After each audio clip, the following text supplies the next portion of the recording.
여러분 성경을 보시면 참 놀랍고 신기한 기적들이 일어나지요. 특히 구약에 보시면 홍해가 갈라지고 만나와 메추라기가 떨어지고 여리고성을 몇 번 돌았다고 해서 그 견고한 성이 무너져 내리고 이러한 기적들이 일어나는 것을 우리는 보게 되는 거예요. 이러한 기적들을 보면서 놀라게 되죠. 그런데 여러분, 사실 기적은 그냥 일어나는 것이 아니잖아요. 누군가 그 기적을 일으킬 만한 능력이 있는 사람이 있어야 가능한 거 아니겠습니까? 그렇죠? 예. 만약 여러분 오늘 제가 설교를 하고 있는데 여기 계신 우리 성도님들 굉장히 배가 고파 보이니까 성도님께 제가 예배 끝나고 먹을 것을 좀 드리겠다고 약속을 하는 거예요. 근데 제가 준비한 것이 아무것도 없습니다. 예, 그래서 하나님께 기도하는 거예요. 하나님, 오늘 2부 예배 참여하신 성도님들에게 좀 먹을 것을 주십시오. 그런데 그렇게 기도하고 10분 있다가 광주 지점 파리바게트에서 빵 1000개를 여러분 만약 보냈다고 한다면, 여러분 만약 그런 일이 실제로 일어났다고 한다면 여러분 저를 어떻게 생각하시겠어요? 예전과 똑같이 보지 않으시겠죠? 목사님 대단하시다. 어떻게 기도했더니 저런 일이 일어날까? 그렇죠? 예, 그래서 오늘 설교를 아마 정말 집중해서 들으실 거라고 생각합니다. 예. 그런데 여러분, 빵 1000개가 광주교회에 올 수 있는 것은요, 우연의 일치일 수도 있다는 거예요. 0.00001%의 확률이지만 제가 마침 기도를 했을 때 파리바게트에서 빵을 보낼 수 있는 거잖아요. 그렇죠? 그런데 여러분, 홍해가 갈라지고 만나와 메추라기가 그 척박한 사막에 떨어진다라고 하는 것은 도저히 있을 수가 없는 일인 거 아니겠습니까? 그렇죠? 어떤 초월적인 존재가 개입하지 않고서는 절대로 일어날 수 없는 일이기 때문에 그 이스라엘 백성들은 그 기적을 통해서 하나님을 볼 수밖에는 없었던 거예요. 그런데 여러분, 하나님께서 행하신 놀라운 기적과 이적이 단지 이스라엘 백성에게만 국한되어 있었던 것이 아니라 다른 민족에게까지 그것이 빠르게 전달이 되었다라는 것입니다. 친구야, 어제 그 얘기 들었어? 애굽에 지난밤에 난리가 났대. 장자들이 다 죽었다는 거야. 그래? 어떻게 그런 일이 일어날 수 있지? 근데 더 충격적인 사실이 뭔지 알아? 이스라엘 백성들의 장자 가운데는 아무도 죽지 않았다는 거예요. 어떻게 그런 일이 일어날 수 있을까? 그 이스라엘 백성들이 믿고 있는 그 신이 누구였지? 그 하나님. 그 하나님이 진짜 하나님이 맞나 봐. 이러한 소문이요, 여러분, 온 지역 가운데 퍼지게 되었다라는 것입니다. 여러분, 우리는 어떤 소식이나 정보에 굉장히 민감합니다. 내 주변에 어떤 일이 일어나고 있으며 거기에 맞춰서 내가 어떻게 준비를 해야 하는지 우리는 굉장히 신경을 곤두세우면서 살아가고 있다는 거예요. 자녀를 키우면서 우리 부모님들은 자녀의 성적에 굉장히 관심이 많죠. 우리 애가 이번에 시험을 봤는데 몇 점을 맞았을까? 그렇죠? 90점을 맞았으면 잘했어, 이렇게 칭찬을 해줘야 되는데 90점을 맞았다고 해도 내 친구는 몇 점 맞았어? 걔 영숙이는 그럼 몇 점 맞았어? 이렇게 물어보는 거예요. 그러면 순진한 또 우리 아이들은 고지곁대로 걔는 100점 맞았어, 이렇게 얘기를 하죠. 그러면 기분이 좋지 않습니다. 빨리 들어가서 공부해. 너도 100점 맞을 수 있어. 이렇게 얘기하진 않지만 기분이 별로 안 좋아요. 걔는 왜 100점 맞았는데 너는 90점밖에 못 맞았어. 그런데 만약 내 아이가 70점밖에 못 맞았다고 하더라도 그때 100점 맞은 그 아이가 60점 맞았다면 기분이 그렇게 나쁘지 않습니다. 걔보다 더 잘했기 때문에. 다른 아이의 성적에 굉장히 관심이 많다라는 거예요. 우리는 다른 사람들과의 그런 삶에 있어서 그들의 성공에 굉장히 관심이 많고요, 실패에도 관심이 많고요, 같이 일하는 동료가 어떤 성과를 내고 있는지에도 굉장히 관심이 많이 있다라는 거예요. 그러면 여러분, 우리는 왜 그렇게 남의 일에 관심이 많은 것일까? 내 일도 아닌데 내 일에만 집중하면 될 것 같은데 왜 다른 사람의 일에 그렇게 관심을 많이 갖는 것일까요? 왜냐하면 여러분, 내 삶이 내 주변에 있는 모든 사람들과 연결되어 있기 때문에 그렇습니다. 고립되어 있는 어떤 사회 속에서 내가 살아가는 것이 아니라 다 연결되어 있는 그런 사회 속에서 살아가고 있기 때문에 그 일에 관심을 가질 수밖에 없다라는 거예요. 이스라엘 민족 가운데 하나님의 놀라운 역사가 있었습니다. 당연히 이스라엘 백성들에게도 그것은 엄청난 충격이었지만 그들보다 더 놀란 사람들이 있었다라는 거예요. 그것은 주변 민족 국가 사람들이었어요. 네. 이스라엘 민족 가운데 일어나는 일들에 대해서 매우 촉각을 곤두세우며 긴장하고 있었다라는 거예요. 여러분, 그 대표적인 예가 성경은 라합이라는 여인을 소개하고 있습니다. 이 라합이라는 여인은요, 여러분 잘 아시다시피 기생이었어요. 기생은 여러분 불결하지요. 부도덕한 것 같지요.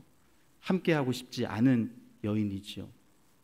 그런데 놀라운 사실은요, 마태복음 1장에 보시면 예수님의 족보에 이 여인이 등장을 하고 있다는 사실.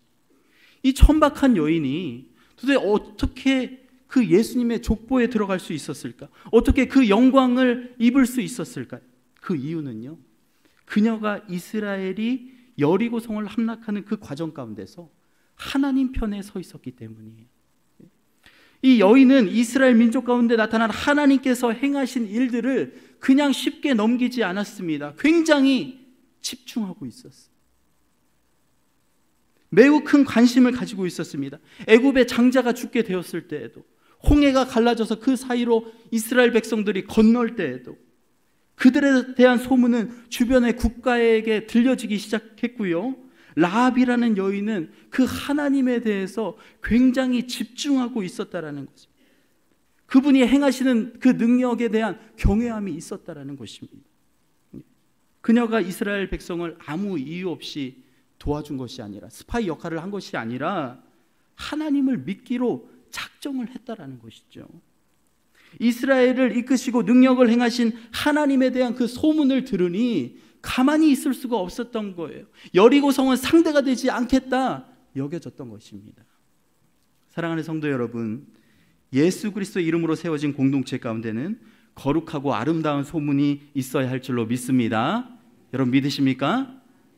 그분께서 얼마나 놀라운 일을 행하셨는지, 교회가 힘들 때 하나님께서 어떤 방향으로 인도하셨는지 그 이야기가 교회에서는 있어야 되고요, 그 소문이 밖으로 계속해서 나가야 한다는 거예요. 퍼져 울려야 된다는 것입니다. 소문난 교회가 되어야 한다는 것이죠. 교회는 반드시 그 지역사회에서 엄청난 충격을 주는 공동체가 되어야 하고요, 믿을 수 없는 일을 가능케 하는 그러한 공동체가 되어야 합니다. 간절히 바라기는 우리 광주교회가 그런 소문난 교회가 되기를 간절히 소망합니다. 소문난 교회가 되어서 이 지역사회에 여러분 선한 영향력을 계속해서 끼치고 많은 죽어가는 영혼들을 구원해야 할 것이에요. 사도행전에서 바울 일행은 전도 여행을 통해 교회를 세우고 하면서 데살로니가라는 지역을 방문하게 됩니다. 거기서 교회를 세우게 돼요. 그런데 특별히 이 데살로니가 지역에 세운 교회의 특징이 뭐냐? 소문난 교회였습니다. 여러분, 소문나는 것도 두 가지가 있지요. 안 좋은 소문이 나는 그런 교회가 있고, 또 아름다운 귀한 소문이 나는 그러한 교회가 있어요. 그런데 데살로니가 교회는 너무나 아름다운 소문이 자자한 그러한 교회였다라는 거예요. 참 감사하지요. 여러분, 초대교회라고 해서 다 좋은 소문이 있었던 것이 아니에요. 고린도 교회와 같은 교회는 정말 그 바울의 마음을 엄청나게 아프게 하고 죄악을 일삼는, 음행을 일삼는 그러한 교회였잖아요. 그런데 데살로니가 교회는 아름다운 소문, 귀한 소문이 자자한 교회였다라는 것이죠. 그러면 여러분, 이 교회가 어떤 좋은 소문이 퍼져 있었을까요? 데살로니가 전서 1장 8절 말씀을 우리 함께 합독하시도록 하겠습니다. 주의 말씀이 너희에게로부터 마게도냐와 아가야에만 들릴 뿐 아니라 하나님을 향하는 너희 믿음이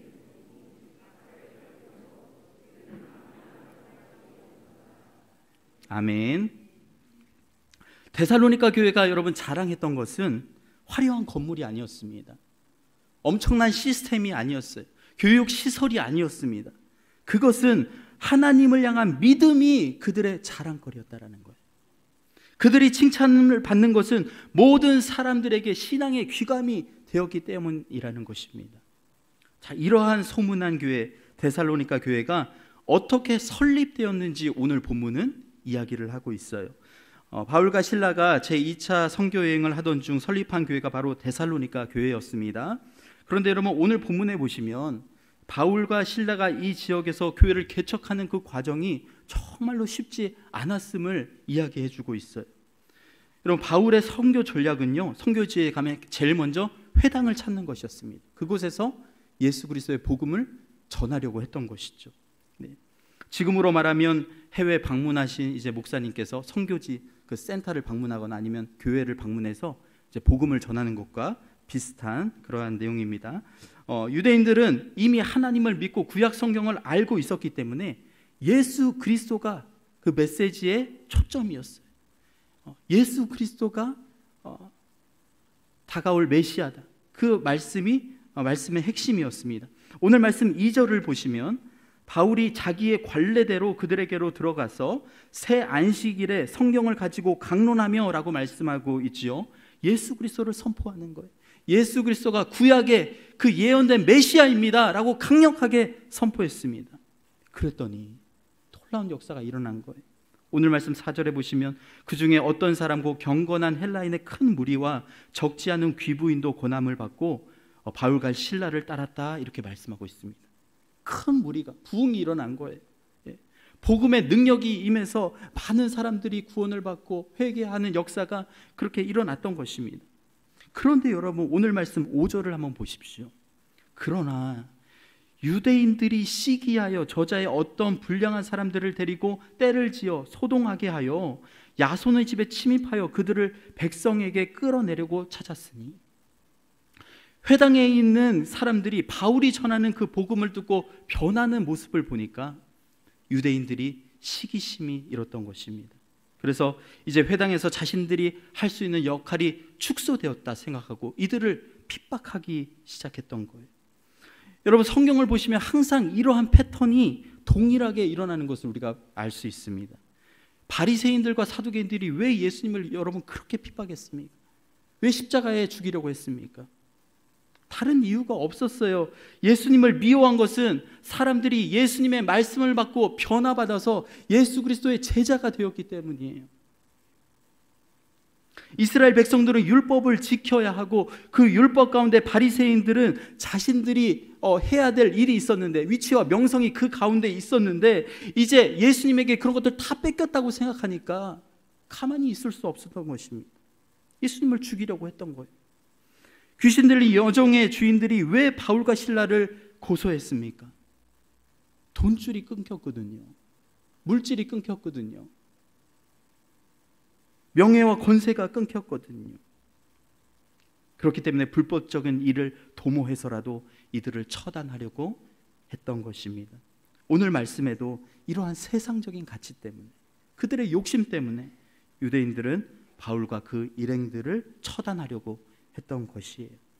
고통과 시련이 데살로니가 교회에 있었습니다. 그들을 시기하는 무리들이 있었어요. 그들은 끊임없이 교회를 박해하고 탄압했습니다. 그러나 그들은 믿음을 온전히 지킴으로 그 지역에 있는 모든 사람들에게 본이 되는 그러한 교회가 되었다라는 거예요. 그러면 여러분, 이쯤에서 궁금하시죠? 그들이 어떻게 그러면 믿음을 지킬 수 있었을까? 데살로니가전서 1장 6절 말씀입니다. 우리 함께 합독하시겠습니다. 또 너희는 많은 환난 가운데서 성령의 기쁨으로 말씀을 받아 우리와 주를 본받는 자가 되었으니. 아멘. 엄청난 시련과 환난과 핍박 가운데서도 그들은 성령의 기쁨으로 말씀을 받았다라는 거예요. 성령의 기쁨으로 말씀을 받았다라는 거예요. 성령님께서 주시는 감동과 기쁨으로 하나님의 말씀을 받았다라고 말씀하고 있습니다. 그리고 그 말씀을 가지고 주를 본받는 자가 되기 위해서 최선의 노력을 다했다라는 거예요. 그랬더니 그들의 믿음을 온전히 지킬 수 있게 되었고, 그것으로 인해 그 지역에 있는 모든 교회의 본이 되었다라는 것입니다. 아름다운 소문이 그 지역사회에 계속해서 흘러가게 된 것이에요. 여러분, 소문난 맛집, 오늘 예배 가운데도 이제 식당 맛집 하시는 분들 많이 계신 걸로 알고 있습니다. 소문난 맛집 우리 성도님들 너무나 좋아하시죠. 보통 어디론가 이제 여행을 떠날 때 이 지역에 맛집이 어딘가, 소문난 맛집이 어딘가를 검색하시는 분들 많이 계실 겁니다. 아무리 외진 곳에 있다 할지라도 소문난 식당에는 사람들이 바글거려요. 아무리 눈이 온다 할지라도 그 식당에는 사람들이 줄을 섭니다. 아무리 오래 기다린다고 해도 사람들은 그것을 참고 버텨요. 심지어 그 식당 종업원이 좀 쌀쌀맞고 주인이 약간 좀 비인격적이라 할지라도 사람들은 그 식당에 가려고 합니다. 왜 그럴까요? 단순합니다. 매우 맛있을 것 같다고 생각하기 때문이에요. 그곳에서 음식을 먹으면 만족할 만한 그런 맛이 나올 것이다라고 생각하고 있기 때문이에요. 그 식당에서 먹어야지만 온전한 여행이 될 것이다라고 많은 분들이 생각한다라는 것이죠. 그래서 소문난 식당을 검색하는 겁니다. 찾아가는 거예요. 그렇기에 그 지역에 소문이 나면 그 식당에는 저절로 사람들이 넘치는 것이죠. 그러면 여러분, 소문난 식당에서 가장 중요한 요소가 뭘까요? 화려한 외관입니까? 아름다운 건물입니까? 아름다운 접시 세트입니까? 아니죠. 가장 중요한 것은 레시피예요. 레시피. 이 음식을 만들기 위해 들어가는 재료와 양념, 그리고 조리 시간이 적혀져 있는 황금 비율, 레시피가 가장 중요한 요소라는 거예요. 다른 것은 다 알려주어도 절대로 이 레시피만은 공개하지 않습니다. 여러분, TV 프로그램에 나와서 무슨 TV쇼가 소문난 식당의 레시피를 공개합니다 이렇게 얘기하잖아요. 다 거짓말이에요. 진짜 중요한 것은 일부를 공개할 수는 있겠지만 진짜로 중요한 것은 절대로 공개하지 않습니다. 그 음식을 어떻게 만드는지 비법이 거기 숨겨져 있기 때문이에요. 그런데 여러분, 그 레시피만 알면 그것으로 끝나는 것일까요? 음식을 어떻게 만드는지 외우고 있으면 여러분 장사가 됩니까? 아니죠. 그 레시피대로 음식을 정확히 만들어야 하는 거예요. 그 음식을 레시피대로 처음부터 온전하게 만들기가 어려울 수 있습니다. 그러나 계속 실수하고 시행착오를 거듭하면서 그 레시피대로 만드는 것을 노력하는 거예요. 최대한 가깝게 만들려고 시도해 보는 거예요. 그런데 문제는 대대로 내려온 그 레시피대로 처음에는 하다가 이제 점점 귀찮아지기 시작하는 것이죠.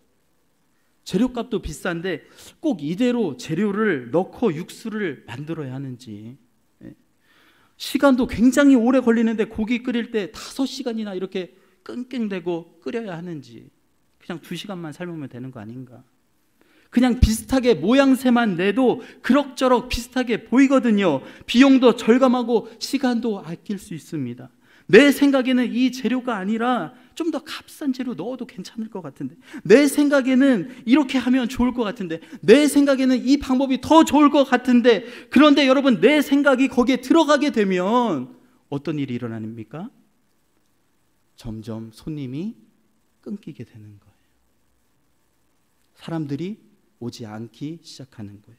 그 깊은 맛이 나오지 않거든요. 이상한 맛이 나오니까 실망하게 됩니다.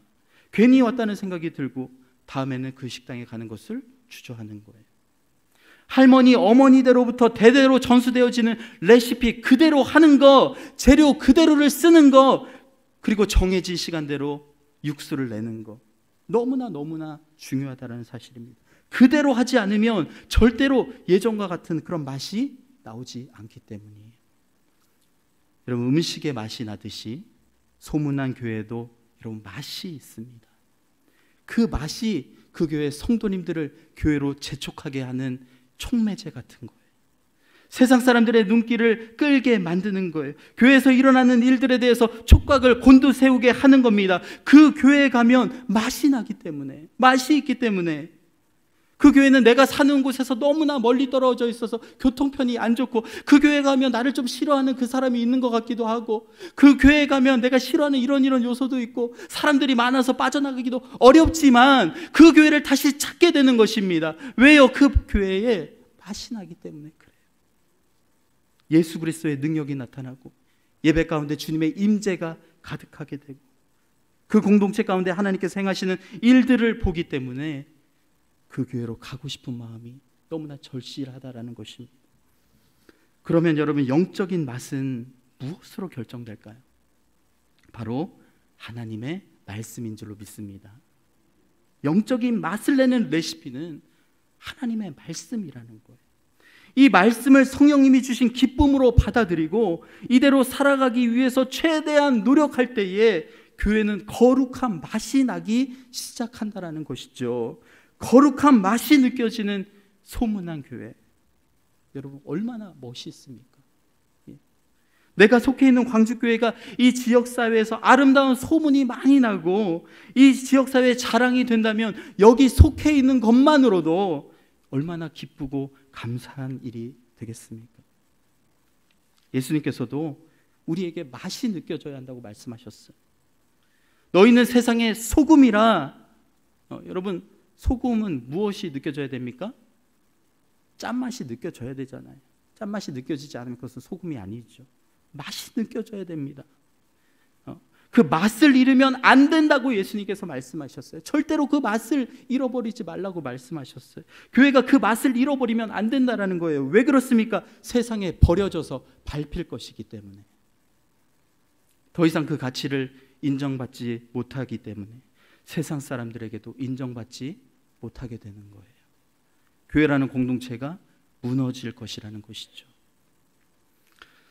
사랑하는 성도 여러분, 오늘날 교회가 너무나 안타까운 것은 더 이상 세상 사람들에게 인정을 받지 못하고 있기 때문입니다. 미국 땅에서도 더 이상 그리스도, 예수 그리스도를 공석에서 말할 수 없는 그런 상황이 되어버렸어요. 교회의 위신이 떨어졌어요. 한국 교회에서도 더 이상 교회라고 하는 공동체가 예전처럼 그렇게 힘을 내지 못하고 있습니다. 더 이상 교회를 신뢰할 수 없는 단체라고 생각하는 젊은이들이 많아지고 있고요. 교회에 대해서 별로 관심조차 갖지 않습니다. 왜 그러한 현상이 일어나는 것일까? 무엇이 잘못된 것일까? 그 이유는요, 교회에 있어야 할 그 맛이 느껴지지 않고 있기 때문에 그렇습니다. 맛이 느껴지지 않으니까 세상 사람들에게 매력적으로 다가가지 않는 거예요. 신뢰도를 잃어가는 거예요. 버려지고 밟히기 시작하는 거예요. 물론 세상 사람들 모두가 교회라는 공동체를 좋아할 수는 없습니다. 핍박하는 사람들도 당연히 있겠죠. 그러나 분명한 것은 교회라는 공동체 가운데 아름다운 소문이 흘러넘치고 하나님께서 일하시는 역사가 나타나게 될 때에 그들도, 세상 사람들도 긴장하지 않을 수 없다라는 거예요. 크리스찬들이 믿고 있는 하나님이라는 존재에 대해서 다시 한번 생각해 볼 수밖에는 없다라는 것입니다. 그렇다면 그 소문은 어떻게 난다고 말씀드렸습니까? 영적인 레시피, 하나님의 말씀을 잘 듣고 성령님의 기쁨으로 받아들이고 그 말씀을 따르는 삶을 살아야 한다는 것입니다. 내 생각대로, 여러분 내 기분대로, 내 방법대로 신앙생활을 하는 것이 아니라 하나님의 말씀대로 신앙생활을 하는 거예요. 사랑하는 성도 여러분, 예배를 귀하게 여기시기를 간절히 축원합니다. 그리고 그 예배 가운데 하나님께서 나에게 말씀하신 그 메시지를 붙잡고 기도하고 일주일 동안 살아내는 거예요. 순종하며 살아가는 것입니다. 자, 이것이 잘 되신다면 이제 한 발자국 더 나아가서 매일매일 성경 말씀을 읽으시고 묵상하시는 거예요. 그리고 그 가운데 하나님께서 나에게 말씀하신 음성을 듣는 것입니다. 그리고 그 말씀에 순종하며 살아가는 거예요. 오늘 나에게 주신 하나님의 말씀이 전도라면 내 일터에서 나와 함께 일하는 그 사람에게 복음을 전해보는 거예요. 밖에 나가서 아무도 모르는 사람에게도 전도를 한번 해보는 것입니다.